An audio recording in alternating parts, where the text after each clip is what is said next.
कहानी शुरू होती है एक बरसाती रात से।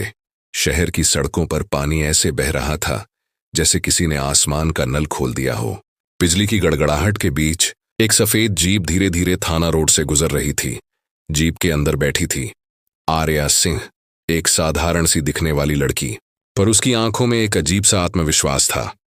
जीप रुकी और आर्या उतरी। बारिश उसके कंधों पर गिर रही थी। उसने चारों ओर देखा और थाने की पुरानी इमारत के गेट से अंदर चली गई। थाने के अंदर इंस्पेक्टर रघुवीर सिंह अपने स्टाफ पर गुस्से से चिल्ला रहा था। साहब से कह दो, बिना रिश्वत के कोई केस नहीं खुलेगा। उसी समय दरवाजा खुला और अंदर आई आर्या। वो चुपचाप खड़ी हो गई, भीगे बाल, हल्की सी साड़ी और हाथ में एक फाइल। इंस्पेक्टर ने उसे देखा और व्यंग्य में बोला, अरे बहन जी, यहां कौन से केस की रिपोर्ट लिखवानी है? जल्दी बोलो, टाइम नहीं है। आर्या ने बस इतना कहा, आप ही रघुवीर सिंह हैं? हाँ, क्यों? तुम्हें क्या काम है मुझसे?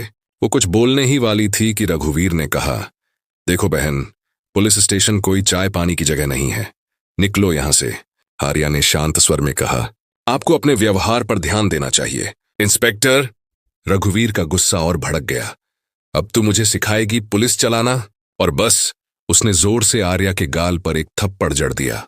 थाने में सन्नाटा छा गया। किसी ने सांस तक नहीं ली। वो बारिश की आवाज अब और भारी लगने लगी। थोड़ी देर तक आर्या कुछ नहीं बोली। फिर उसने धीरे धीरे अपनी फाइल खोली और एक पहचान पत्र सामने रखा। Superintendent of police Arya Singh.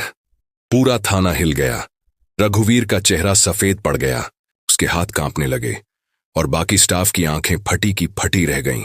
Arya ने सख्त आवाज में कहा, तो यही है तुम्हारा असली चेहरा, जिसे तुम कमजोर समझते हो? वही तुम्हारी जिम्मेदारी जांचने आई है। आर्या की आवाज अब पूरे थाने में गूंज रही थी। तुम लोग जनता की रक्षा के लिए बने हो, ना कि उनका अपमान करने के लिए।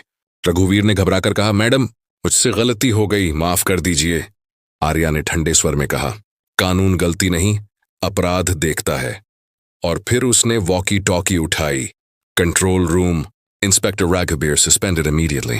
Arrest him for assaulting an officer. थाने के 2 सिपाही आगे बढ़े और वही इंस्पेक्टर जिसने कुछ देर पहले थप्पड़ मारा था, अब हथकड़ी पहनकर नीचे देख रहा था। जब रघुवीर को ले जाया जा रहा था, आर्या खिड़की के पास खड़ी थी।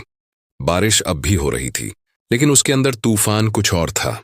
1 साल पहले उसके भाई रवि सिंह यही थाने में फर्जी एनकाउंटर का शिकार हुए थे। वो सच जानना चाहती थी, इसलिए उसने आज यहां बिना बताए साधारण लड़की बनकर आना चुना था। अगले दिन अखबार की हेडलाइन थी, एसपी आर्या सिंह ने खुद पकड़ा भ्रष्ट इंस्पेक्टर, पूरा थाना हुआ सस्पेंड। शहर में लोग उसे लेडी सिंघम कहने लगे, लेकिन आर्या बस मुस्कुरा दी। उसे नाम नहीं चाहिए था, उसे न्याय चाहिए था। वो थाने के बाहर खड़ी हुई। बारिश अब थम चुकी थी। उसने आसमान की ओर देखा और कहा, रवि, अब सुकून से सोना। तुम्हारी बहन ने तुम्हारा बदला नहीं, तुम्हारा न्याय पूरा किया है। हर पुलिस वर्दी के पीछे एक इंसान छिपा है। कुछ अपनी जिम्मेदारी निभाते हैं और कुछ उसका अपमान करते हैं। और जब सच्चाई सामने आती है तो वर्दी का असली मतलब याद दिलाने वाली एक आर्या सिंह हमेशा कहीं न कहीं खड़ी होती है।